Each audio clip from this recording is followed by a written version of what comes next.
My mother-in-law tried to steal my inherited beach house with fake documents. I sued her, and when she lost in court, she broke in through the window and got arrested, planning renovations they never saw coming. I'm 35 years old. I'm a lawyer. I've been married to Samantha for 6 years. And what I'm about to tell you is basically how my mother-in-law tried to steal a beach house from me for almost 2 years, using every dirty trick you can think of. The thing is, I inherited this property from my uncle about 2 years ago. A modest little house on the beach about 60 miles from where we live. Nothing fancy, but with an ocean view and that kind of peace. That's priceless, you know. My uncle and I were close. He never had kids, and I guess that's why he left it to me in his will, along with a letter saying he hoped I would enjoy it as much as he did. When I received the deed, I was excited but also a bit overwhelmed because, suddenly you have an additional property with all the expenses that implies taxes, maintenance, all that stuff. Samantha was happy for me. She was completely supportive, and the first few months were great because we'd go on weekends to clean, fix little things, like changing some old locks and painting a couple of rooms, nothing major but enough to make it feel more like ours. The problem started when we mentioned the house to Pamela, my mother-in-law. From day one, something in her eyes changed when I told her about the inheritance. It was like a light bulb went off in her head or something. At first, she just made casual comments, like, "Oh, how nice, Patrick. A beach house must be worth quite a bit." Or things like, "And what are you going to do with it? Are you going to sell it? Are you going to rent it?" I thought it was just normal mother-in-law curiosity, you know. But looking back, I should have seen it coming because Pamela has always been one of those people who think everything should be for her, that the world owes her something. Samantha had warned me before we got married that her mom could be intense and controlling, but honestly, I thought she was exaggerating a bit, that all families have their drama and it couldn't be that bad. My mistake? Really. Because it turns out Pamela isn't just controlling, she's manipulative at an expert level, one of those people who can make you feel guilty for breathing if it suits them. The first 6 months after inheriting the house, everything was relatively calm. Samantha and I would go every 2 or 3 weeks to spend the weekend. Sometimes we'd invite friends. Sometimes it was just the two of us enjoying the peace. We had a neighbor, Leonard, an older gentleman already retired who lived there permanently and who had been my uncle's friend. Like that ideal neighbor who watches your house when you're not there and lets you know if something weird happens. Leonard turned out to be key in this whole story, but that comes later.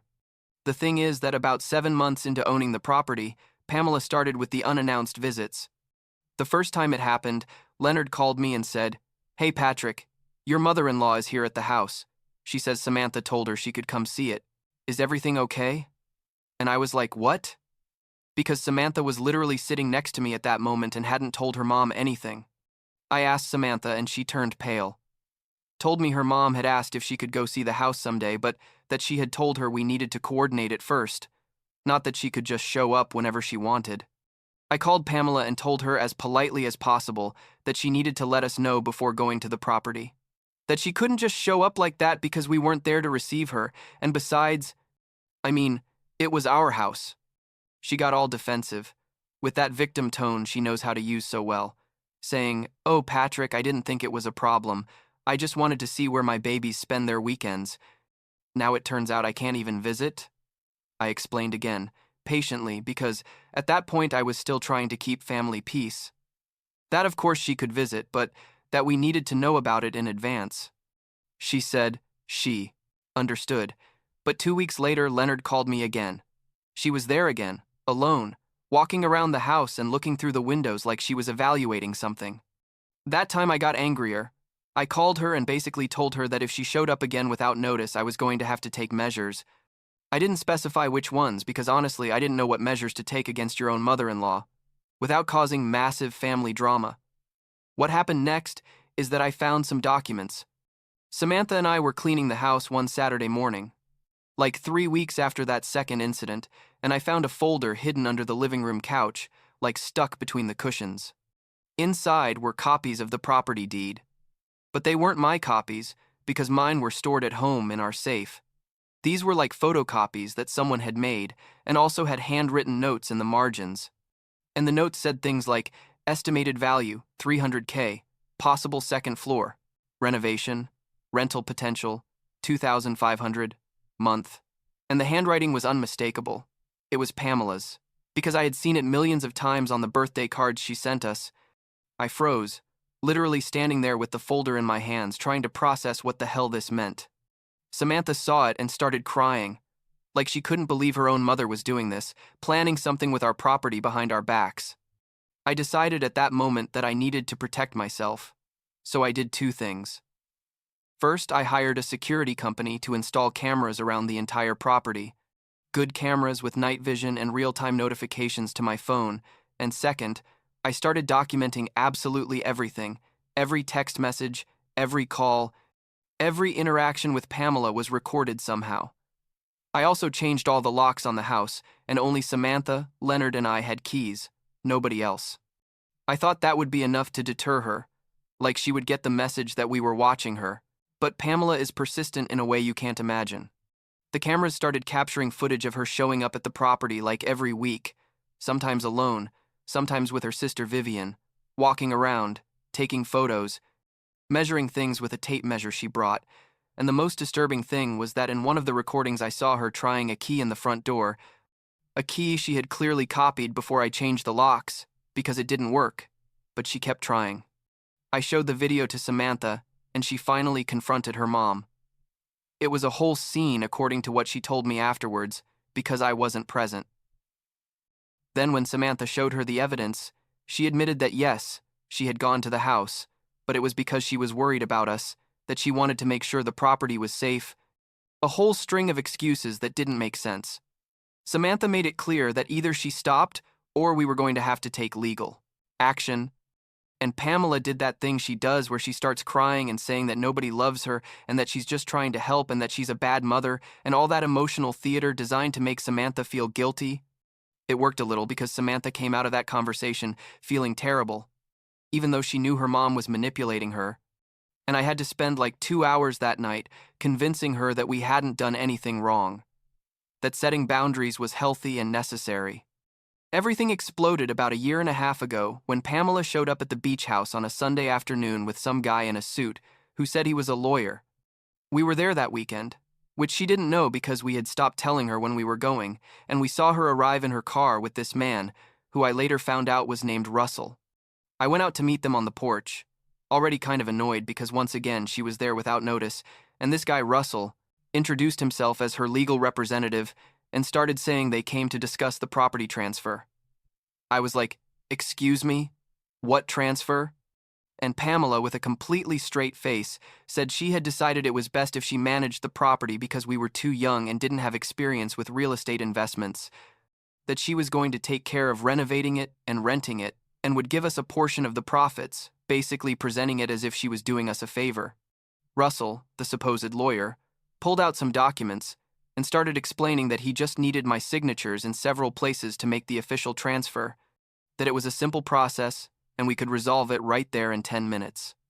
I looked at the papers and they were basically property transfer documents, completely prepared with my name, the house address, everything ready for me to sign and hand over my inherited house to my mother-in-law on a silver platter. The audacity was impressive. Like, I couldn't believe they really thought I was going to sign that just like that. That's when I dropped the bomb on them. I told them in the calmest voice I could. "So why don't you let me review those documents in more detail?" Pamela's face changed instantly, went from that condescending smile to pure panic in like 2 seconds. Russell started stuttering, trying to explain that the documents were standard and it wasn't necessary to review them so much. But I was already in full lawyer mode. I started pointing out all the irregularities, like the fact that the documents didn't have the official seal of any law firm, that his signature wasn't registered with the State Bar Association. E-verified it right there with my phone. That the transfer clauses were completely illegal and designed to strip me of the property without any compensation. I asked Russell directly for his lawyer license number, and he literally went silent, didn't know what to say. Turns out he wasn't a lawyer. He was a friend of Pamela's who worked at a real estate agency, and she had convinced him to pretend to be a lawyer to intimidate me and get me to sign. I told them to leave immediately, or I was going to call the police for attempted fraud and property invasion, and Russell practically ran to his car. Pamela behind him screaming that I was ungrateful and that she was just trying to help. After that, Pamela launched a massive family smear campaign. She called all family members, telling them I was an abuser who controlled Samantha, that I didn't let her see her own mother, that I had stolen the house, that supposedly my uncle had promised to the whole family. Total lie. The will was clear. That I was a manipulator who had deceived an old man on his deathbed to change the will. Another complete lie because my uncle died in an accident and had made the will years before. We got calls from aunts, cousins, even Samantha's grandmother, Oma, everyone worried and confused because Pamela painted a picture where I was basically the devil incarnate. We had to explain the real situation like 20 times to different relatives. Some believed us immediately. Others needed to see the evidence, the camera recordings, the fraudulent documents, everything. The worst part was that Pamela lost her job over all this. She worked at a medium-sized accounting firm, and it turns out she had been using company resources, like computers, printers, even office time, to investigate my property, make copies of documents, search for cadastral information, all that. Someone in her office reported her when they saw her printing like 50 pages of legal information about property transfers, and when the Human Resources Department investigated, they found evidence that she had been doing this for months, using the corporate email address to contact real lawyers, asking about how to obtain properties from relatives. They fired her on the spot, without severance, for misuse of corporate resources. When I found out, I felt a weird mix of satisfaction and pity. Like on one hand, I thought well-deserved for trying to rob me, but on the other hand, she was my wife's mom, and seeing her lose her job was ugly regardless of everything. But Pamela didn't stop there. Oh no. About 6 months after all the fake lawyer drama, we got a real legal notification. Pamela had hired an actual lawyer this time and was suing us. The lawsuit alleged that she had contributed financially to repairs on the beach house and therefore had a right to a percentage of the property, something like 30%, according to her calculations. It was completely false. Samantha and I had paid for absolutely everything.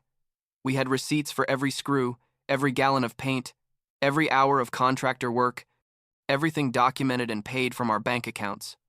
But we still had to hire a lawyer even. Though I'm a lawyer, I couldn't represent myself in this, and prepare to go to court. The hearing was almost comical in retrospect. Pamela's lawyer presented as evidence some receipts from a hardware store saying she had bought materials for the house, but when my lawyer reviewed them, it turned out the receipts were from dates when the house still belonged to my uncle, before I inherited it, so it was impossible that she had bought anything for us. Additionally, we presented complete bank statements showing that every penny spent on the house came from our accounts. We had a detailed record of absolutely everything, because from the beginning I knew this could happen, and I had prepared myself. The judge reviewed all the documentation, looked at Pamela with that judge face you've seen in movies, like total disapproval, and basically told her that her lawsuit had no merit, that she was wasting the court's time with junk litigation, and that if she filed something similar again without real evidence, she could face sanctions for abuse of the judicial system. Case dismissed completely. We didn't even get to an actual trial. It died in the preliminary hearing. After losing in court, something interesting happened. Other family members started sharing their own stories about Pamela. Vivian, her sister who had initially supported her, called us one night and told us that Pamela had tried to do something similar with her years ago, that when their parents died, Pamela had tried to manipulate the will to keep more than she was entitled to, that she had lied about promises the parents had supposedly made to her. Natalie, a cousin of Samantha's, told us that Pamela had tried to convince her husband to invest in a fake business and almost financially ruined them. Story after story came out. It was like losing the lawsuit had been the straw that broke the camel's back, and the whole family finally felt safe talking about Pamela's manipulative behavior over the years. Even Oma, Samantha's grandmother, who's like 80 years old, told us she always knew Pamela had problems but had hoped she would mature with age, which clearly didn't happen. The last major event in this saga happened about 4 months ago. Leonard called me again. His classic, "Pamela is here again" call. But this time it was different. He told me she had entered the house, that she had broken a side window to get in and was inside doing who knows what. I called the police immediately and drove like crazy over there. It was a Tuesday afternoon, so there was no traffic, and I got there in like 40 minutes. When I arrived, the police were already there. They had Pamela handcuffed on the porch, and inside the house was a mess. She had started making renovation plans, literally had a tape measure, notes, drawings of how she wanted to change the room, layout. She had marked walls with crayon saying, "This wall comes down. This becomes a modern kitchen." A complete renovation plan for a house that wasn't hers. The cops asked me if I wanted to press charges, and honestly, I was so tired of everything. I just wanted it to end. So I said, yes. I wanted to press charges for trespassing and damage to private property. Pamela started screaming that I was destroying the family, that how could I do this to my wife's mother, that I was a monster. All that while they put her in the patrol car. Samantha was with me that day, and it was the first time I saw her really let go of her mom emotionally, like that moment where you finally accept that someone isn't going to change no matter how much you want them to. She told her mom, literally, with the cops right there, "Mom, I love you, but this is over. I don't want to see you again. I don't want you to call me. I don't want you in my life if you're going to keep being like this." And she left, got in the car, and waited for me there while I finished making the report with the police. Pamela didn't go to prison or anything dramatic like that. She had to pay a body ode, fine for the trespassing, and ended up with a record. But more important than that was that Samantha finally cut contact completely, blocked her number, blocked her social media, made it clear to the whole family that if anyone passed her mom's messages to her, that person was also going to be out of our lives. It was hard for her, still is some days, but it was also liberating in a way. We no longer have to be wondering when the next drama is going to be, when she's going to try to manipulate us again, what her next move is going to be. The beach house became our real sanctuary, that place where we can go and disconnect from everything without worrying that someone is going to show up unannounced or try to steal it from us. About 2 weeks ago, Samantha and I were sitting on the porch of the house watching the sunset, with some drinks, and that peace you only feel when you finally resolve a problem that had been keeping you up at night for years. And Samantha told me she felt guilty for feeling so relieved about not talking to her mom. I told her it was completely normal. That cutting contact with a manipulative parent doesn't make you a bad person, it makes you someone who respects themselves enough to set boundaries, and that I was proud of her for making that decision. We talked about maybe trying family therapy in the future, if Pamela ever agrees to seek professional help, but we both know that's probably never going to happen, because for Pamela, admitting she needs help would be admitting she did something wrong, and that goes against her entire being. The moral of all this, if there is one, is that sometimes family can hurt you more than strangers, precisely because we expect more from them, because we assume blood means automatic loyalty, and when that trust is broken, it hurts in a different way. I also learned that documenting everything is crucial. Those security cameras, those saved receipts, those captured text messages, all that was what saved us from losing the property or ending up in a long and costly litigation. And I guess the most important thing is that establishing boundaries isn't being cruel, it's being wise. It's protecting your peace of mind and your assets from people who see everything as an opportunity for personal benefit, even if it means destroying relationships. Now we use the beach house almost every long weekend. We've fixed it up more, not with Pamela's plans, but with our own ideas. We added a bigger deck, renovated the kitchen the way we wanted, installed solar panels last year. We turned it into that place my uncle probably imagined when he left it to me, a refuge. Leonard is still the best neighbor in the world. Now he's almost like an adopted grandfather. He comes to dinner with us when we're there and tells us stories about when my uncle was alive and all the parties they had on that beach. It's weird to think that something that started as a beautiful inheritance almost became the source of family, relationship destruction. But in the end, the house is still ours. The family worth keeping is closer than ever. And Pamela is out there somewhere probably planning her next scheme with some other victim. I don't know if someday Samantha and her mom are going to reconcile. Honestly, I don't see it happening unless Pamela radically changes as a person. And after almost 2 years of all this drama, I've come to accept that it's probably never going to happen. And that's okay, really, because we've built our own definition of family, one that doesn't include manipulation or theft attempts or constant drama, and that's enough for us.